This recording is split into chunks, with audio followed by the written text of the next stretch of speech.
Hey guys, welcome back to Stitches and Stories, beautiful souls. Our camera quality sucks today because we are using the laptop because my phone is being dumb. Hopefully our volume will not fade in and out like it usually does, but I will try to talk loud so that if it does, we'll be fine. We are going to discuss a book that is a nonfiction book today. It is 304 pages long. It is Evil Obsession, the Annie Cook story by Nellie Yost, and we're going to work on a scrap blanket, all right? So the themes of this book are abuse, perseverance, space, prohibition, ladies of the night, and murder. YouTube does not like it when I use anything but ladies of the night. I've noticed that on other people's videos too, and so we're gonna call it that. All right.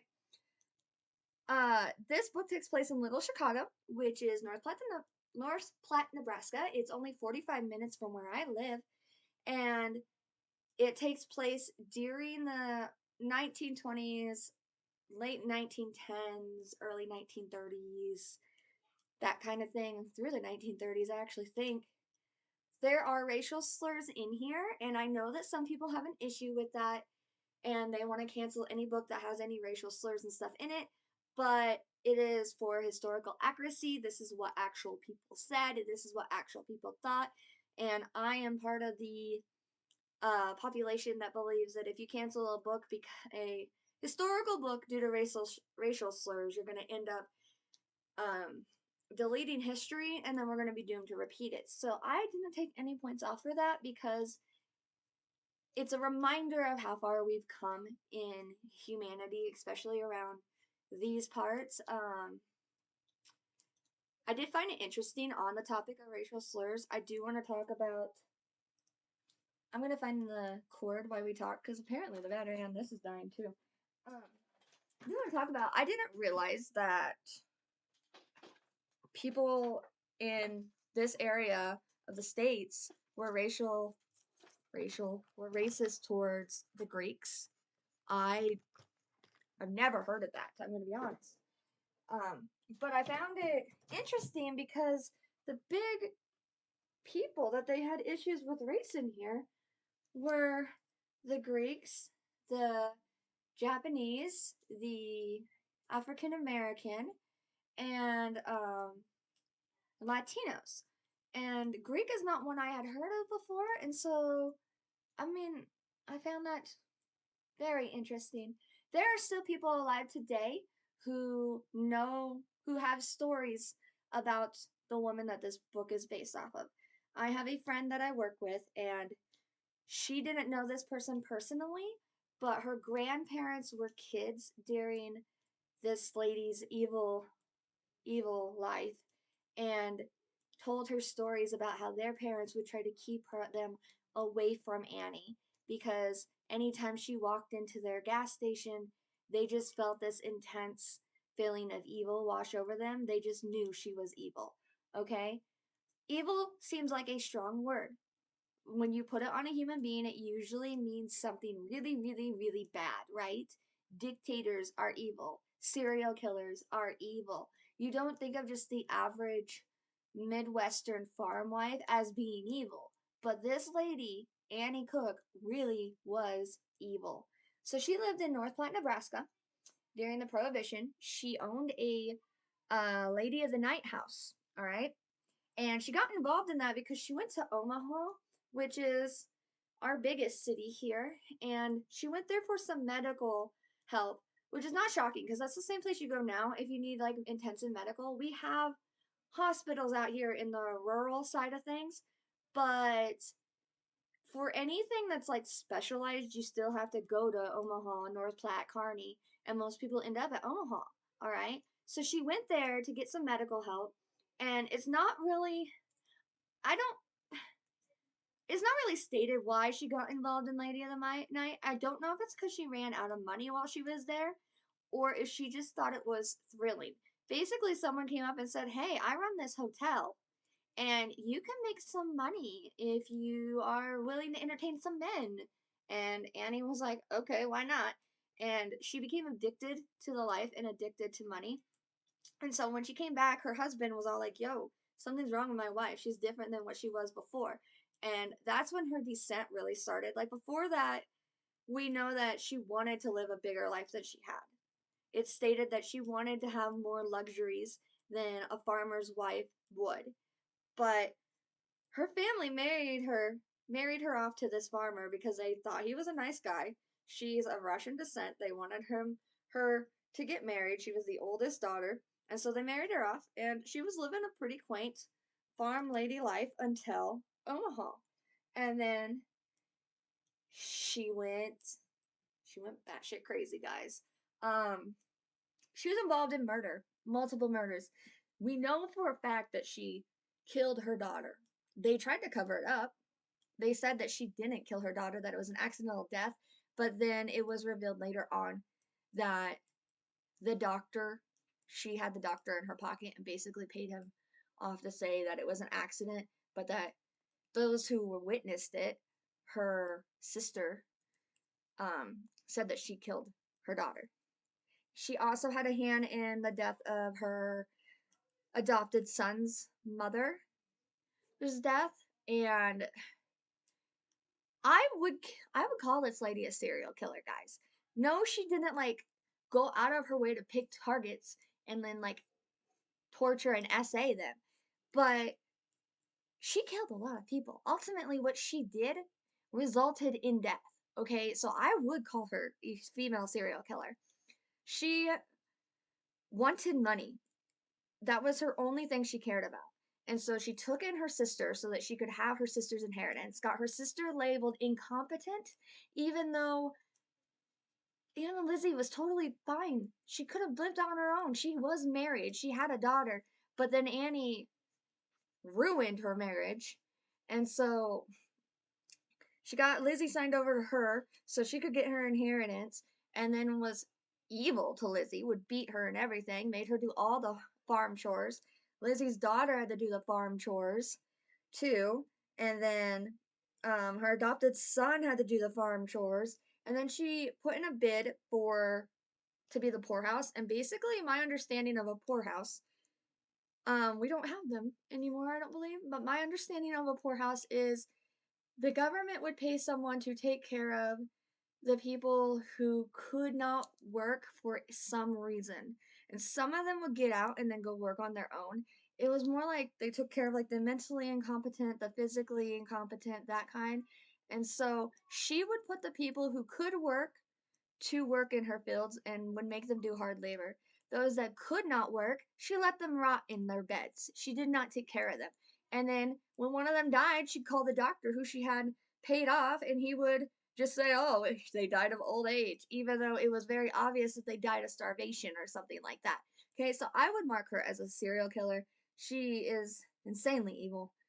This book has to deal with the evil of the underbelly and her connections with the mafia. So the thing about North Platte, um, it's called Little Chicago because back during the Prohibition age, the mob from Chicago would send people away to escape the law, and how they would do that is they would jump a train.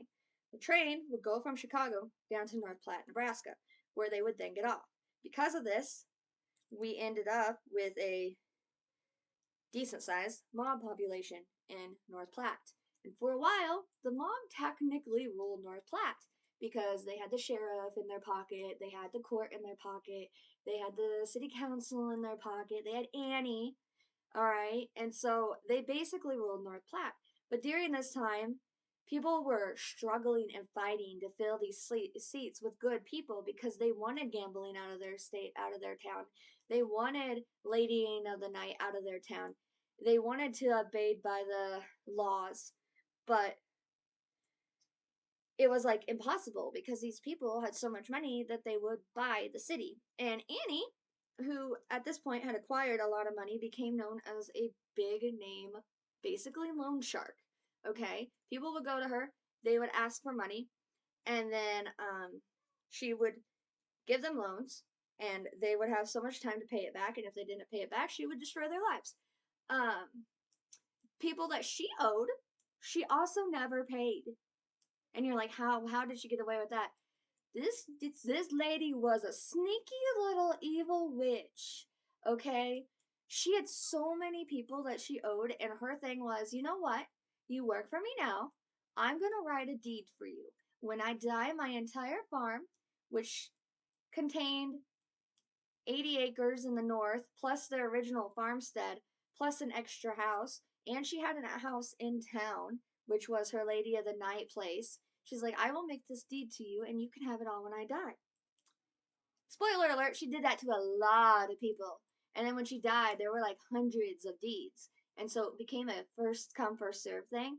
But then the one who did ultimately cash the deed, because Annie was the sole guardian of her sister and her sister was still alive, he ended up having to pay Annie's niece to continue the care of her sister and to pay off a couple other of Annie's debts, and basically he ended up left with nothing anyway.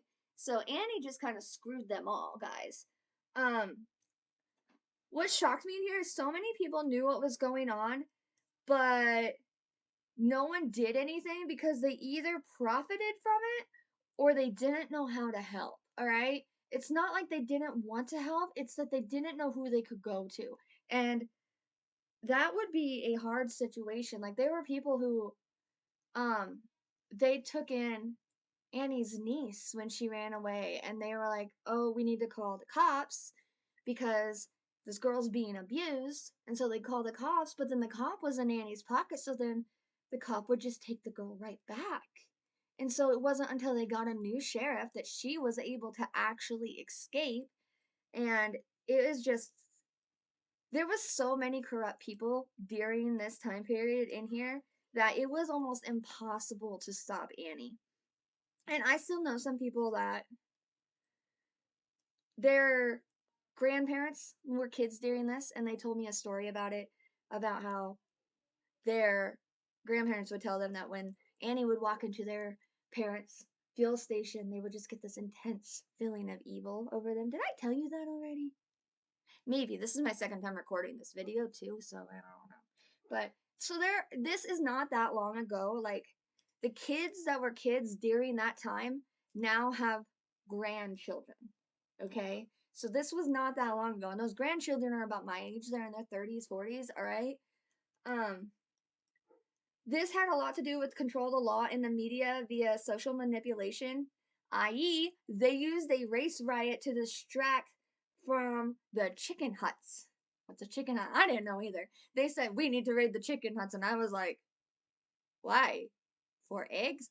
So apparently, a chicken hut was Nebraska's version, or one of Nebraska's versions of a speakeasy. And we had speakeasies too, but apparently a chicken hut was that, but it had gambling and stuff too. And I had never heard that term before. And so I had to do a little research because I was like, yeah, let's raid the chicken hut. The chickens are so evil. Chickens can be mean, but that's no reason. But basically, there was an incident where they raided a chicken hut and a cop got killed. And so, to distract from this incident, a very prominent political figure who was known as the Al Capone of North Platte decided that he would blame all this, put all the blame on this, on the black population in North Platte and start a race riot. He didn't really care if the blacks were there. He cared about distracting from the fact that this cop was killed and that he owned the chicken hut. Okay? And so there was this massive race riot, and then he waited, let it do its thing, and once people forgot about the chicken hut, he just let all the people come back. All right? Um what did you think of the book? What would you take away from it? It's scary to know that this was a real story about real people and that their graves are just not that far away. There was a moment when Annie's daughter died. I was bawling my eyes out. I felt so bad for this girl because she had no chance, man. She you could tell that she actually had a good heart, but she was raised to think that money was more important than anything else. And so she would go out of her way and she'd take some of the money that she earned because her mom Lady of the Nighted her out too. And she would take some of the money she earned and she would buy her adopted brother some nice overalls and make him feel good. But then Annie would find out and destroy the overalls and call it a waste of money. Okay? Like, this girl just wanted to live her life and have a sibling. And she gets a lot of hate because she was involved in Annie's schemes.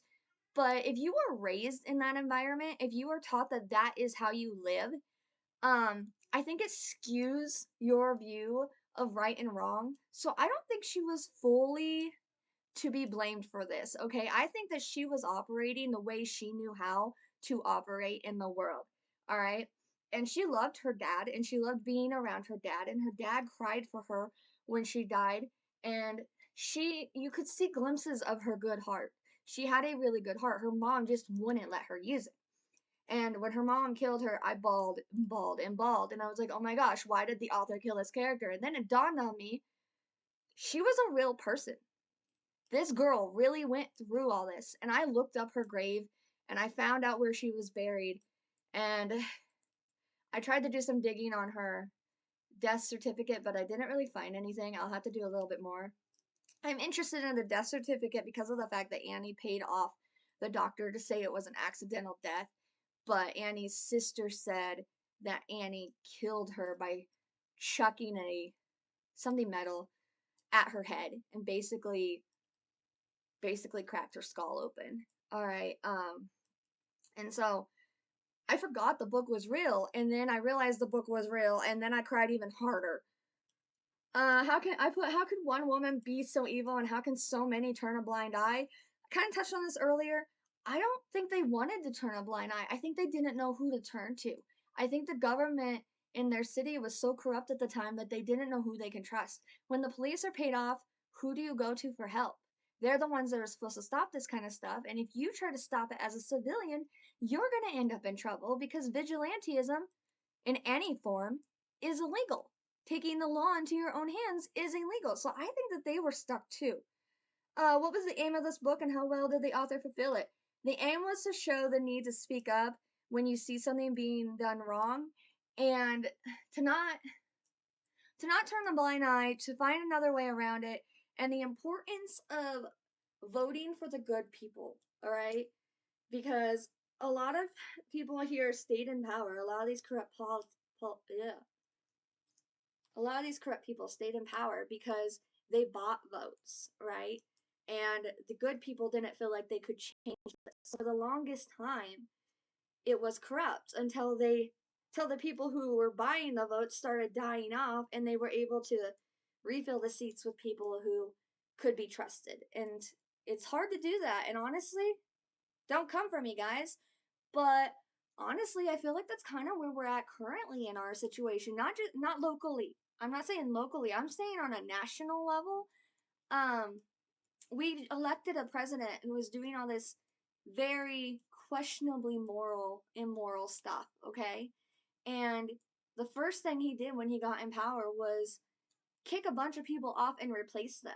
He's replacing them with allies, right?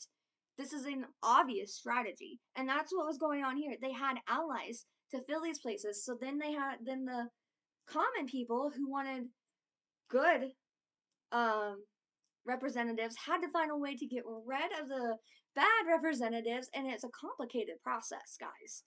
And so it takes a long time. And so I do feel bad for the people who lived through this too. Would you recommend this book? Yes, I would. I would recommend this to locals, any history lover. I would say you need to be a teenager and up. I don't think middle schoolers are ready for some of the themes that are in this book. Obviously, elementary isn't, but with the author does a really good job of writing this without being crass, okay? She doesn't call Annie a lady of the night right off the bat, but she tells you that she runs a home for girls who entertain men. Okay? So she's got a way with words. She's got a way to do this. And I think unless you are paying attention to the words, um, you won't get some of it. And so I think you need to be at least middle school in order to catch the themes. Even then, I would say high school and up. Honestly, I would say YA and up, just because of some of the themes in here. Those are questions. Girls are gonna read that. Boys are gonna read that, and they're gonna ask. They're gonna ask what's going on. They're gonna ask why the prohibition wasn't followed. They're gonna ask about the gambling. They're gonna ask about the racial slurs. They're going to ask about the changes from the carriages to the cars. They're going to ask about why Frank moved out of the house and lived in a shed. They're going to ask these things, okay? And if you give a middle schooler or a teenager this book, you need to be prepared for these conversations. And teenagers might not ask you. I'm going to be honest. I read a lot of stuff that I probably shouldn't have as a teenager. It's really easy as a teenager to get into fan fiction sites that are explicit because it just has this box and it says, "Are you 18 years old?" And yes, and they just take your word for it. Okay? And so I read a lot as a teenager that I shouldn't have read, and I never asked my parents about any of it. Okay? Um, in the 90s and early 2000s, we are a generation that grew up on um what's the word? Unsupervised internet time, okay? My parents did not know what I was doing on the internet, and I was on the internet a lot. All of us were. We're a Wi-Fi generation. We're the generation where that popped up. We're the ones that we were the first generation on Facebook. We had MySpace, okay? Um, we were very tech oriented and we spent so much time on the internet. So ultimately, we understood the internet more than our parents did. And we got away with watching and seeing and reading so much stuff. So if I had a question, I didn't go to my parents, I Googled it, okay? And then I found an answer. And sometimes you found weird things. Sometimes you didn't. I remember one time that our teachers were very confused because the boys were talking about, um, well, don't look this up. Do not look this up. They were talking about blue waffles. And the teachers were like, this is a weird conversation, but whatever. It's a really bad conversation, okay? It has to do with a STD and stuff. And it was a really bad conversation. It was stuff that we found out by just being on the internet and looking crap up, okay? And so if you give this to a middle schooler, be prepared for the questions. If you give this to a high schooler, maybe ask the questions to get them to talk to you because they might not talk to you. They might just look it up themselves. Middle schoolers might too because they are also very technologically advanced these days. They know way more than us. I had a fifth grader the other day tell me how to Chromecast. I knew how to screen mirror from my phone, but I couldn't get the laptop, the Chromebook I had the Chromecast, and they were able to show me, and then I felt really old. But anyway, one sentence review. It's a true story about an evil woman who would do anything for money. Her husband says that she's sick in the head, and anyone who asks, she would tell them that she is sick in the head. And I,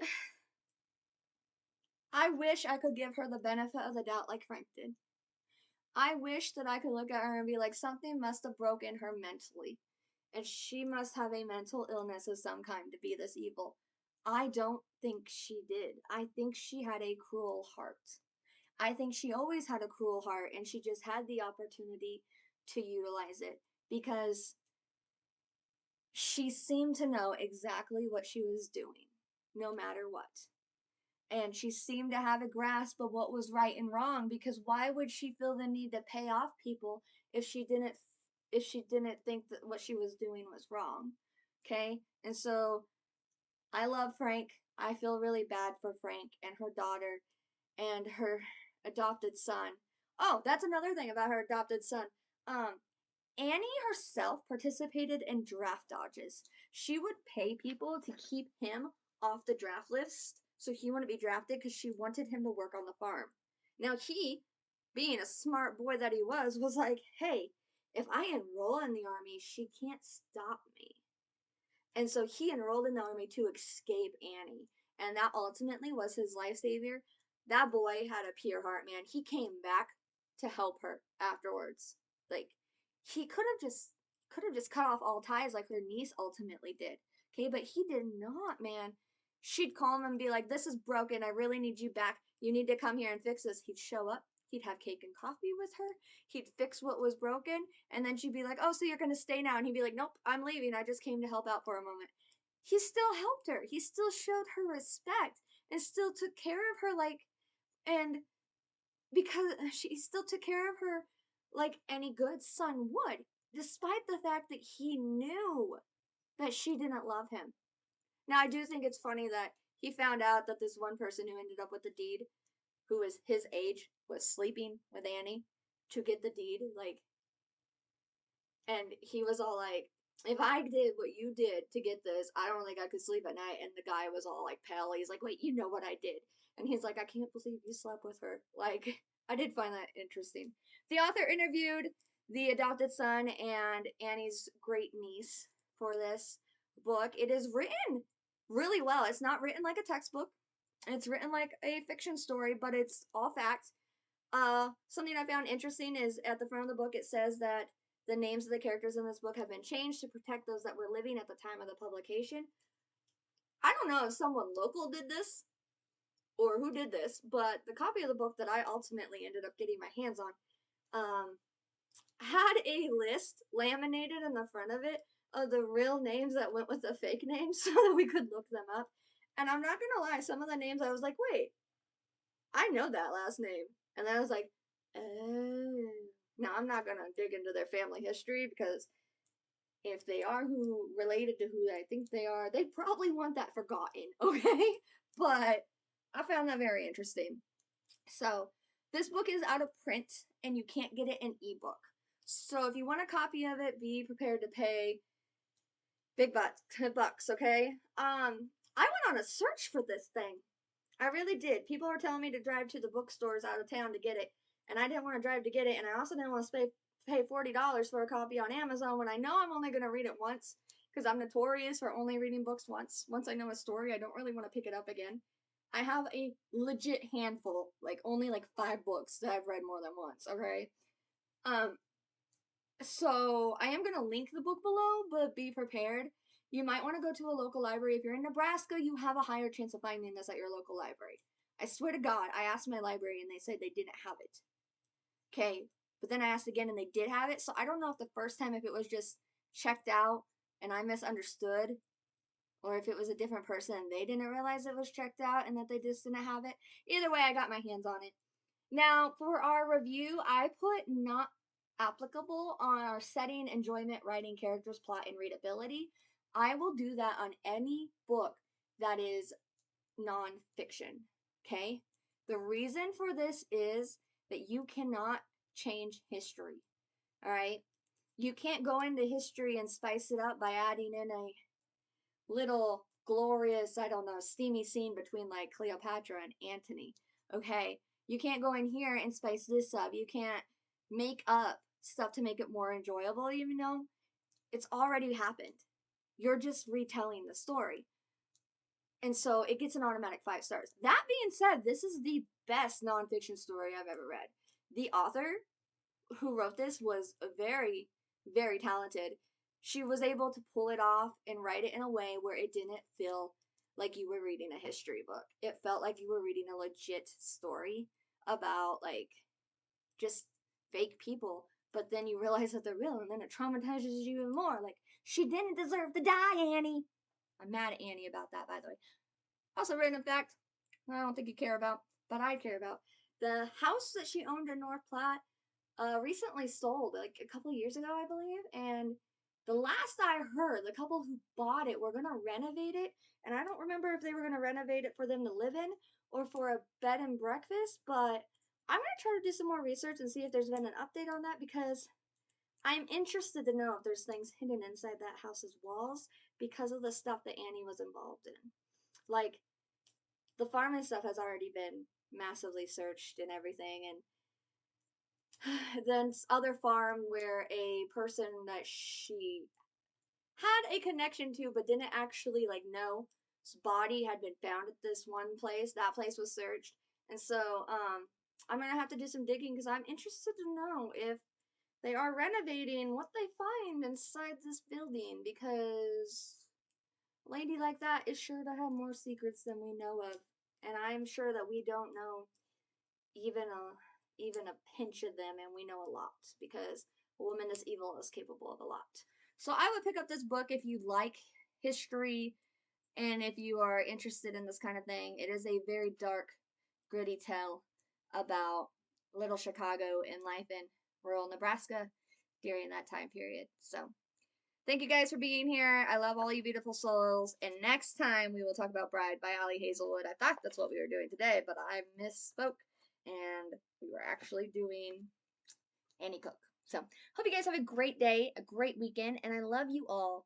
Just know that each and every one of you matter, and you are all special, guys.